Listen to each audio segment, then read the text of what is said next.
Bonjour, je m'appelle Olivier Henry, je suis archéologue, je suis le directeur des fouilles de la Branda. Et quand je ne suis pas à la Branda, je travaille à l'université de Lyon 2 où j'enseigne et j'effectue mes recherches au laboratoire ISOMA de la Maison de l'Orient et de la Méditerranée de Lyon. Alors pour moi la Branda représente beaucoup de choses, en particulier deux choses un peu particulières. La première parce que la Branda est le premier site que j'ai visité quand je suis arrivé en Turquie il y a 25 ans. C'était mon professeur qui m'a amené là. Et il m'a fait découvrir ce site qui pour lui était extraordinaire. Il me disait Olivier, il y a des choses absolument fantastiques à faire ici. Et la deuxième chose pour laquelle c'est un site particulier, parce que d'abord c'est un site que je gère, dont je gère les fouilles, et qui pour moi est un des sites les plus représentatifs en fait, de cette identité locale, antique, sur laquelle je travaille depuis plus de 20 ans. Alors je porte plusieurs casquettes à la Branda. La première, bien sûr, c'est celle de directeur des fouilles de la Branda. Un directeur des fouilles en Turquie, c'est quelqu'un qui a beaucoup de responsabilités. C'est celui qui gère l'équipe, bien entendu, c'est celui qui va gérer les projets de recherche, les projets scientifiques, mais c'est aussi celui qui est en charge de la protection du site, de sa mise en valeur, de sa conservation et de sa restauration. Et puis ma deuxième casquette, c'est celle de chercheur, puisque j'effectue moi-même des fouilles à la Branda dans un secteur bien particulier. Il y a plusieurs années, j'ai travaillé sur la nécropole du site de la Branda et je travaille actuellement à la publication de ce volet des recherches et maintenant je travaille sur un grand portique qui date du IVe siècle et qui a été bâti par Mosol. Alors travailler à la Branda, ça sert à beaucoup de choses, scientifiquement d'abord. La Branda, c'est un site qui est relativement isolé, en montagne, et donc il a été très largement protégé de l'urbanisation galopante que connaît la Turquie depuis plusieurs décennies. Et à ce titre, c'est un site qui est particulièrement bien conservé.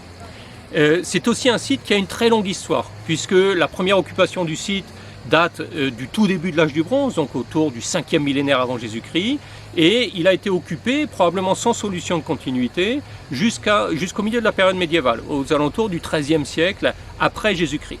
Et c'est cette longue histoire qui nous intéresse. Et c'est la raison pour laquelle nous développons à la Branda toute une série de programmes de recherche qui vont essayer de s'intéresser à chacune des grandes périodes, à la fois préhistoriques, proto-historiques et historiques du site de la Branda. Alors à la Branda, on a beaucoup de chance, parce qu'on a la chance d'avoir de nombreux partenaires et des partenaires très très fidèles, à commencer par le ministère de l'Europe et des Affaires étrangères. Alors on a des partenaires à la fois institutionnels, publics et privés, en France comme en Turquie. En France, j'ai déjà mentionné le ministère de l'Europe et des Affaires étrangères, mais je dois aussi souligner le grand intérêt que l'Académie des inscriptions et belles-lettres porte à notre projet et je souhaite souligner aussi le fait que nous avons obtenu le Grand Prix d'archéologie de la Fondation Del Duca qui a été décerné en juin 2023 à la mission de la Branda à l'Académie des inscriptions et belles-lettres. Et puis en France, bien sûr, l'Université de Lyon 2 et mon laboratoire de recherche, ISOMA, sont des partenaires essentiels qui nous permettent de mener à bien nos activités ici à la Branda.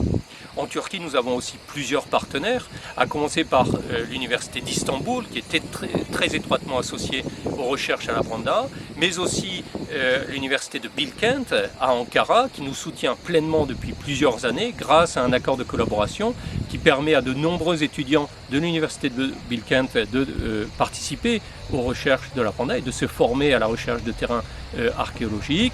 Et puis des partenaires locaux, avec notamment la municipalité de la ville de Milas, qui est la ville la plus proche du site de la Branda, et aussi des entreprises telles que Esan, qui est une entreprise locale très implantée dans la région et qui nous aide d'un point de vue logistique.